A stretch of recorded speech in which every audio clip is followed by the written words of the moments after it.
Okay, hello, Ian. So nice of you to join me today to talk about your new book. Jeannie's Demise, which I have on the screen behind me.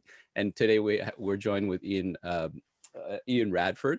I'm so glad to have you here to talk about your new book. I just finished reading it, and it was such an amazing read. Thank you for joining me today. So just a very quick question, Ian. Um, we know from the subtitle it's about abortion on trial in Victorian Toronto. What brought you to this subject, and if you can kind of give us a bit of background about how you became interested in researching this topic about abortion at the turn of the century. Yeah. Sure. Thanks for having me, Mike. Um, I was a professor in the history department at the University of Toronto for more than 30 years. And I wrote articles and books for scholars. When I retired a couple of years ago, I decided I wanted to write something that might be of interest to a wider audience, a more general audience, to the general reader. And it occurred to me that murder stories from the past might be of interest. I like murder mysteries myself. I read novels all the time in that genre. When I began my retirement, I went to the Ontario Archives to look at the case files on crimes that they have in their records of the Department of Justice.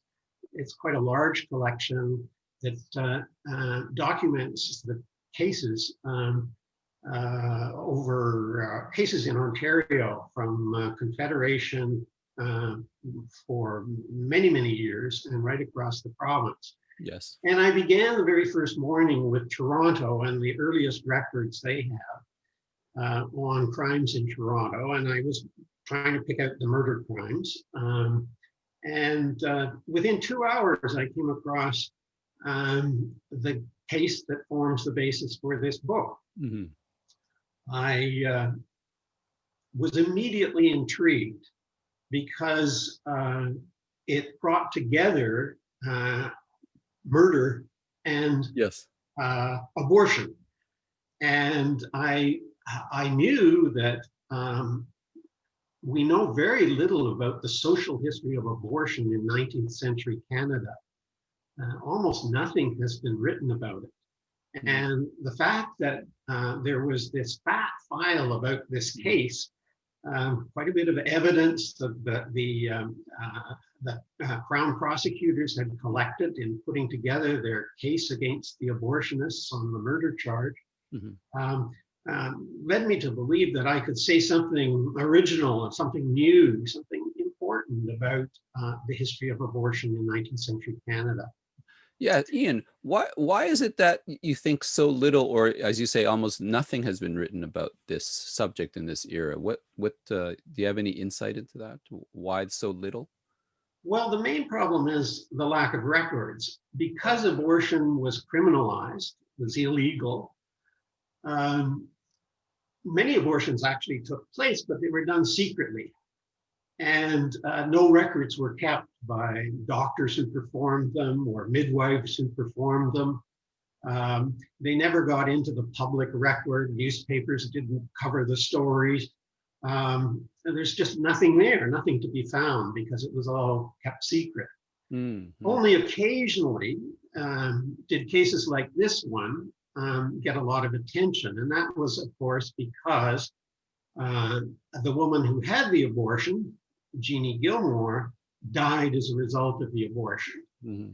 And that death came to public attention. Her body was soon discovered after her death. And as a result, the police, the courts, the press all got involved in the case and generated all kinds of documents, collected evidence that makes it possible to study this particular case in considerable detail. In the book, which reads, viewers should know that it reads like a murder mystery. I think sometimes students might think history is boring, but we can see the influence, I think, in this book of your love of mysteries, because it does kind of really read like a murder mystery. It really pulls you in, especially in those first few chapters, like a Sherlock Holmes kind of mystery, and also a police procedural kind of mystery. I'm wondering why, if you can tell us a little bit about the importance of this case, because I think when we're reading it, you also mentioned other abortions, right, at the time, and there are numerous abortion cases. Is it that you focused on this case, Jeannie Gilmore's case, because it was the most well covered, or because there was something specific about it? I think you mentioned because it intersects with a kind of a murder case as well. Is there? Yeah. Well, all the other cases I mentioned, there are 15 other cases, were all cases that involved an abortion and death and a murder charge. Mm-hmm. They're ones that get documented. And so I was able to say something about these other cases to provide a kind of context for Jeannie's, and to point out, in fact, that every case has its unique features, and the patterns are very difficult to discern. You know, some of the abortionists were licensed medical doctors, some weren't. Some of the people were family members who provided the abortions. The cases vary so widely. Men and women were abortionists, you know, even in these 15 cases that I was able to find and present in the book. But was Jeannie's case, okay, I guess, was it more salacious? Was it more sensational? In the context of, I guess, of the people of the time, were they interested in the case, and were the newspapers, where there's so much written, it seems, that you cite about the case, was it that there was a kind of sensationalization of this specific case, or were all the cases kind of equally sensational? Well, to some extent, journalists sensationalized all the cases, but in most of the other instances, it was done much more briefly. The coverage was small altogether. And so you can't get at it the same way as I was able to do for Jeannie's case. This was a case that the newspapers really ran with. Mm-hmm. They found it, you know, fascinating. For one thing, you know, the news of the case really broke with the discovery of a body.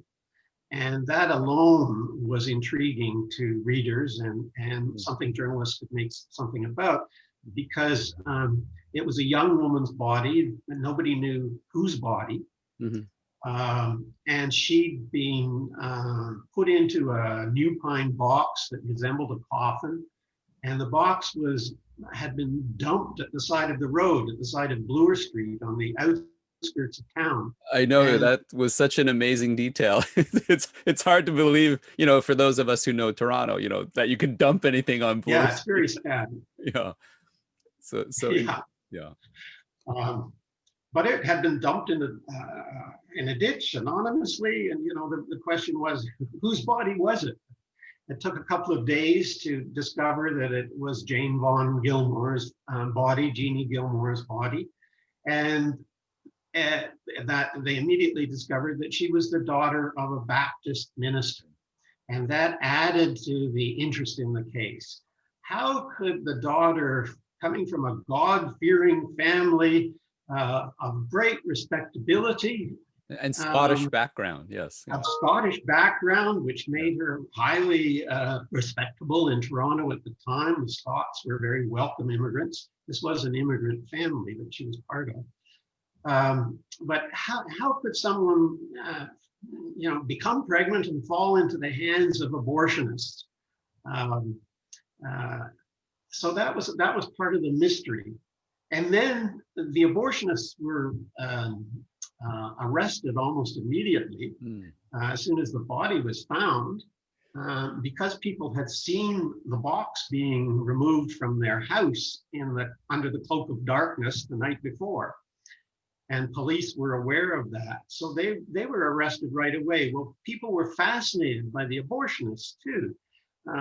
You know, the newspapers almost never covered details of abortionists. It was just a topic that didn't get discussed. Yes. But here were, real live abortionists who've been uh, practicing right in the center of town. I mean, just off King and Yonge, the main intersection of Toronto at the time. How was it possible for them to practice there in Toronto the Good? The city was supposed to be a very moral, upstanding city with many churches and an earnest evangelical population by and large. Yeah. And yet this had happened to a nice Scottish daughter of a minister.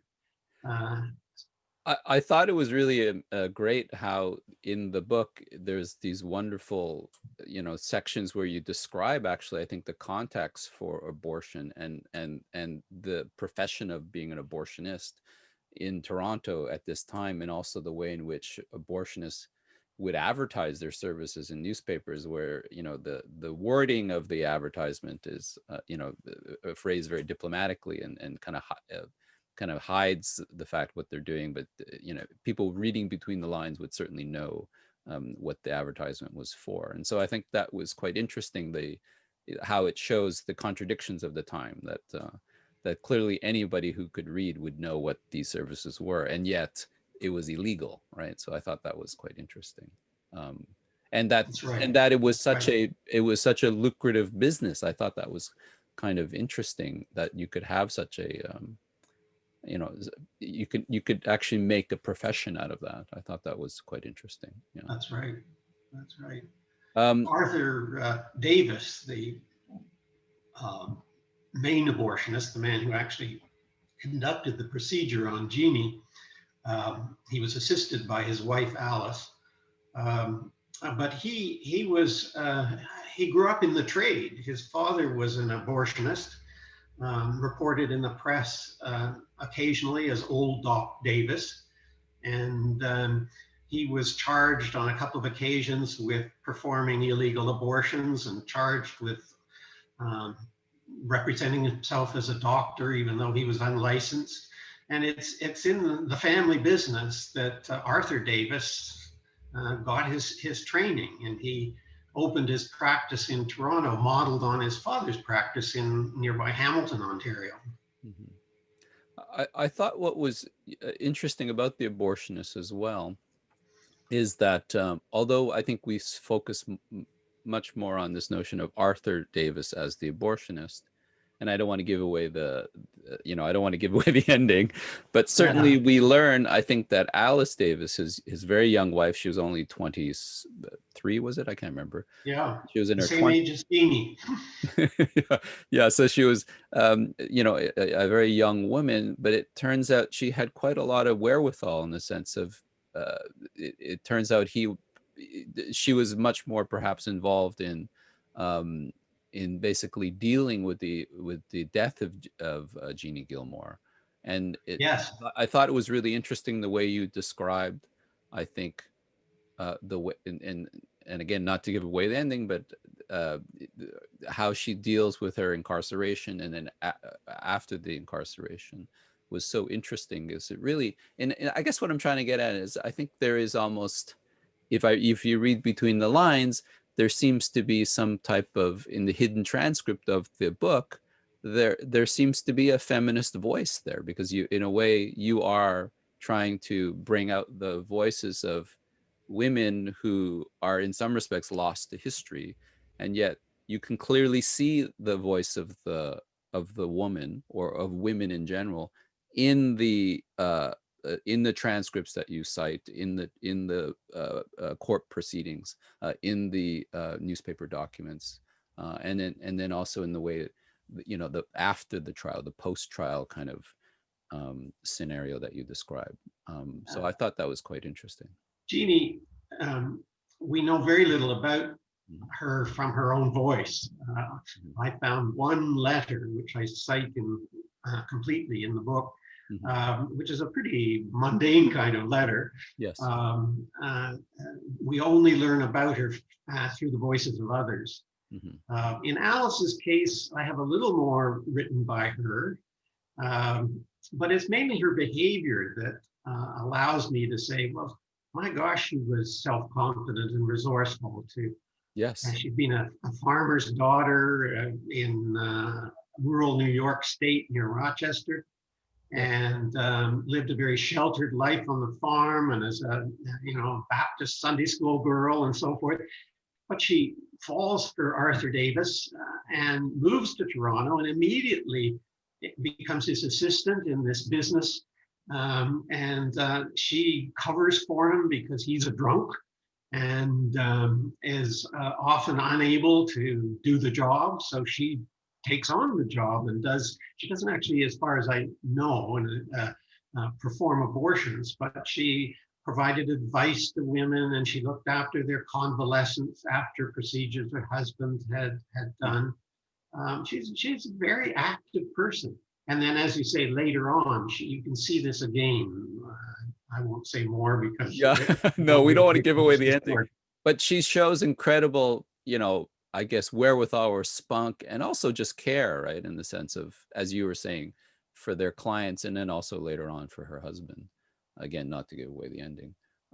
But so I just thought that there is something there. It almost seems like, and maybe it's just my imagination, but it seems like in reading your book, the voice of women, it does actually become articulated, even though it is lost to history. It's not other than that one letter that you have of Jeannie Gilmore, that I just feel that in the writing, in the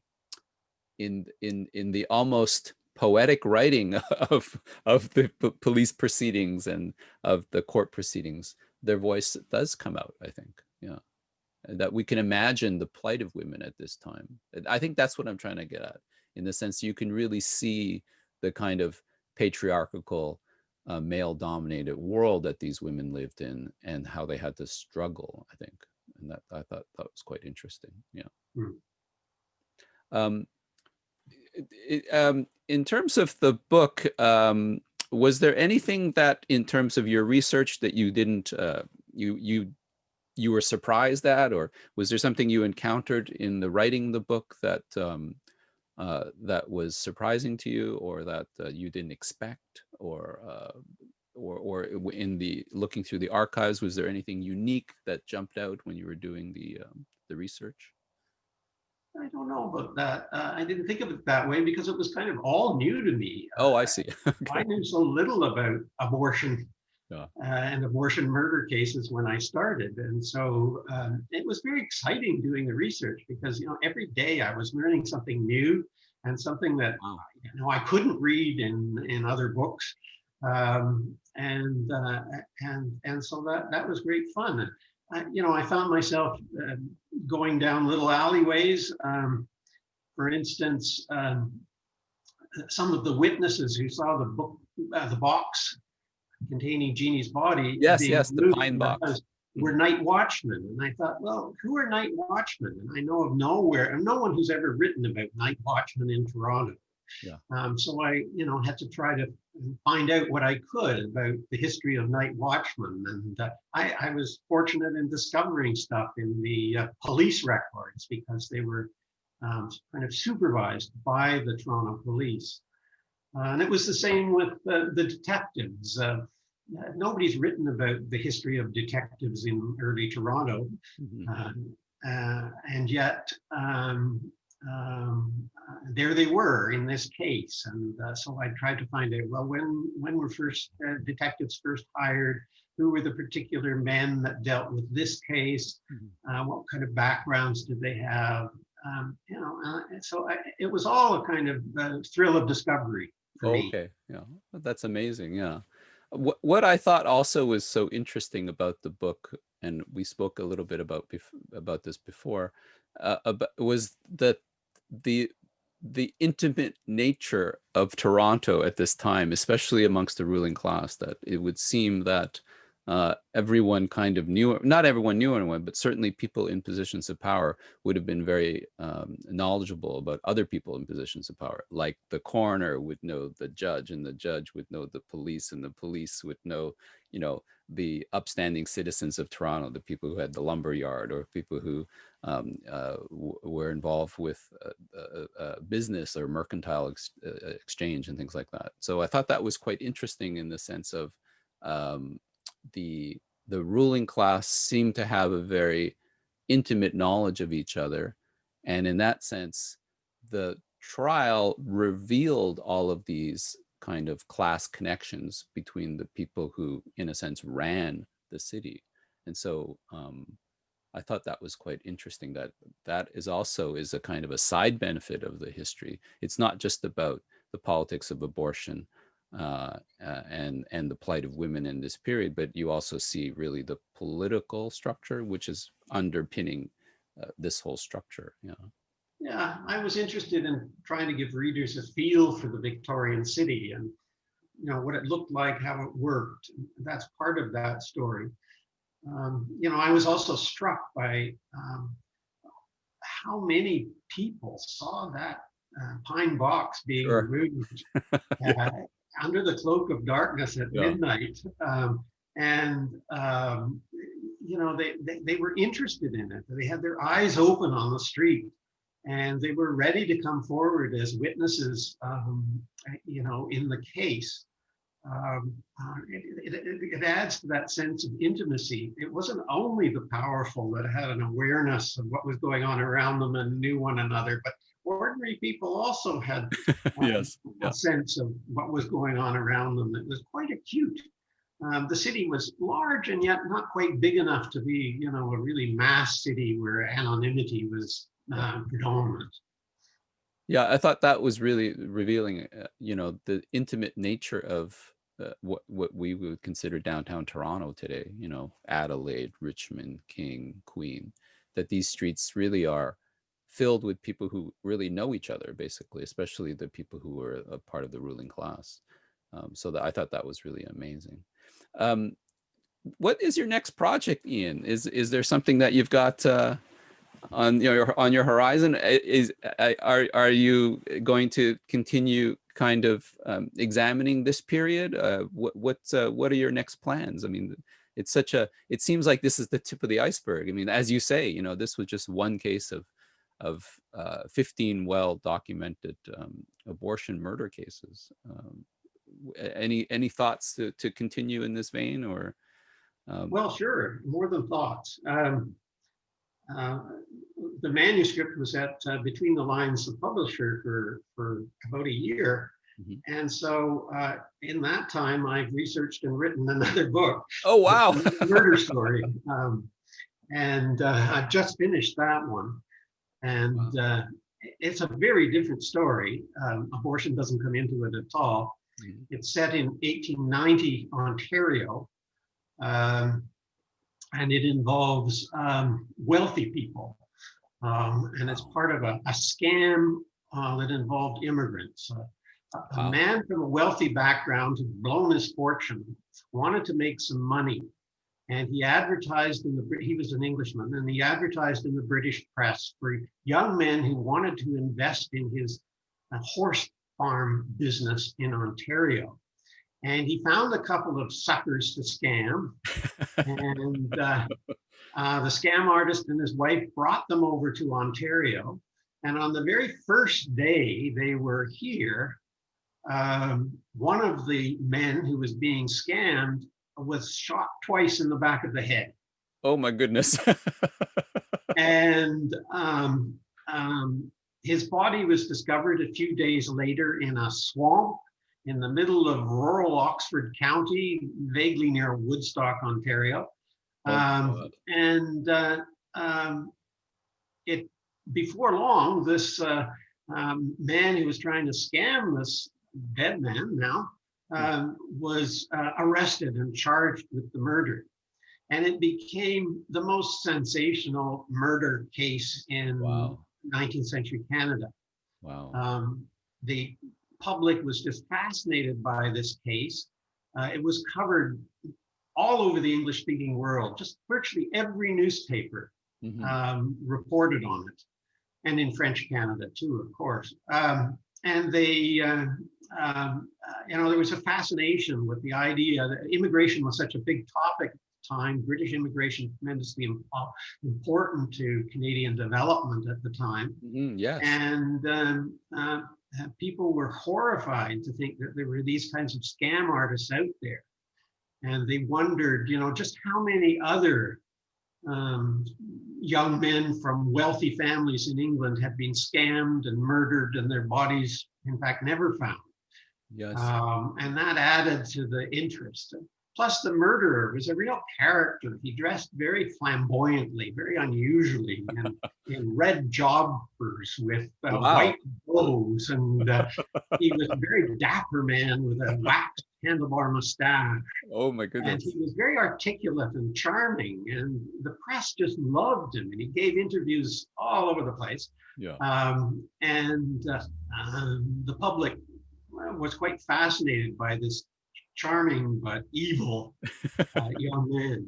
Well, that sounds amazing. I can't wait to read that book. And that'll make a very good bookend to this book, in the sense of them being almost, I guess, as you say, looking at the extreme wealth, right, which is quite different than Jeannie Gilmore of the time.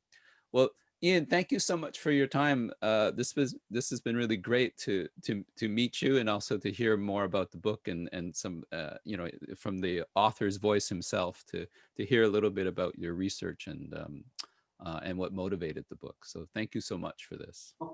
Okay, my pleasure. Okay. Bye-bye. Bye.